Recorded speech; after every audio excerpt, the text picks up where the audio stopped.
თურქული მხარე ოშკის რეაბილიტაციას იწყებს. პროექტი მთლიანად თურქი სპეციალისტების მიერ არის შედგენილი. საქართველოს კულტურის სამინისტროში აცხადებენ, რომ მასში გარკვეული ხარვეზებია და აუცილებელია ამ საკითხზე თურქულ მხარესთან მოლაპარაკების გამართვა.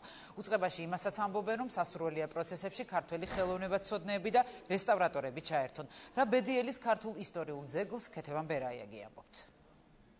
ოშკის რეაბილიტაციის პროექტზე მუშაობა დასრულებულია. თუ მისი დამტკიცება მოხდა, სამუშაოები მომავალი წლიდან დაიწყება. ინფორმაციას ამის შესახებ თურქული მედია ავრცელებს. ინტერნეტ გამოცემა ჰაბერათის მიხედვით სამუშაოს მთლიანად თურქული მხარე გაწევს. პროექტი უკვე მომზადებულია, მის განხორციელებაზე პასუხისმგებლობას ტენდერში გამარჯვებული ადგილობრივი კომპანია ანფორმა მიმარლის რესტარაციონი იღებს. საქართველოს კულტურის სამინისტროში ადასტურებენ, რომ სამუშაოს მთლიანად თურქული მხარე ასრულებს, თუმცა მათ ხელთ არსებული ინფორმაციით პროექტზე მუშაობა ჯერ არ დასრულებულა. მარინა მიზანდარის თქმით, პროცესი ხარვეზებით მიმდინარეობს, რის გამოც მოლაპარაკებების განახლება და მასში ქართველი სპეციალისტების ჩართვა აუცილებელი ხდება.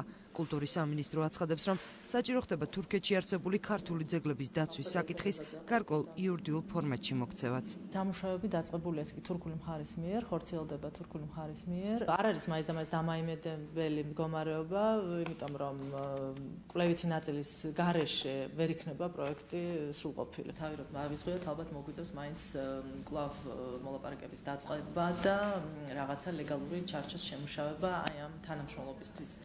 ამ საკითხზე შეხვედრა მხარეებს შორის სექტემბერშიც გაიმართა, თუმცა შეთანხმების მიღწევა ვერ მოხერხდა.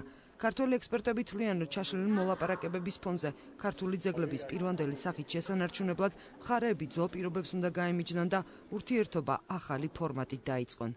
საქართველოს როგორც ქვეყანა არის თამაშგარე მდგომარეობაში და თუ გვინდა ჩვენ რომ ეს მოლაპარაკებები იყოს შედეგზე ორიენტირებული, აუცილებლად უნდა გაიმიჯნოს იშხნისა და ოშკის, აზიზიესა და ახმედიეს მეჩეთების რეაბილიტაციის საკითხი. თუ გვინდა რომ ან ერთ ან მეორე მიმართულებით წარმატებას მივახციოთ. ქართული ძეგლების რეაბილიტაციაზე მოლაპარაკებები ქართულ და თურქულ მხარეებს შორის 2007 წლიდან მიმდინარეობს. თუმცა ამ დრომდე რაიმე სახის დოკუმენტი ხელმოწერილი არ ყოფილა. თურქულ მხარეს კი იურიდიულად არც პროექტის შეთანხმების და არცარეაბილიტაციო სამუშაოებში ქართული სპეციალისტების ჩართვის ვალდებულება არ აქვს. ძეგლი არის იმ მდგომარეობაში, რომ დიდი ხანი ვერ მოითმენს, ვერ გაუძლებს უბრალოდ ფიზიკურად ამდენ განხილვას. განსაკუთრებული პრეტენზიების გამოთქმის შანსი გქონდა 1 წლის წინ. ჩვენ ამაზე საკუთარი ნებით ვთქვით უარ. თუ გვინდა რომ მათ აკეთონ და ჩვენ შეგვითანხმონ, ესეთი რამე სოფლიოში არსად არ ხდება და არ მოხდება არც საქართველოსთან მიმართებაში. თურქულმა მხარემ უკვე დაიწყო იშხნის რეაბილიტაცია. ძეგლი ხარაჩოებშია, თუმცა სარეაბილიტაციო პროექტის მომზადებაში ქართული მხარე ჩართული არ ყოფილა. სამუშაოები აპრილიდან უნდა განახლდეს. მას სწორედ ის კომპანია აწარმოებს, რომელმაც ოშკის სარეაბილიტაციო სამუშაოები უნდა განახორციელოს.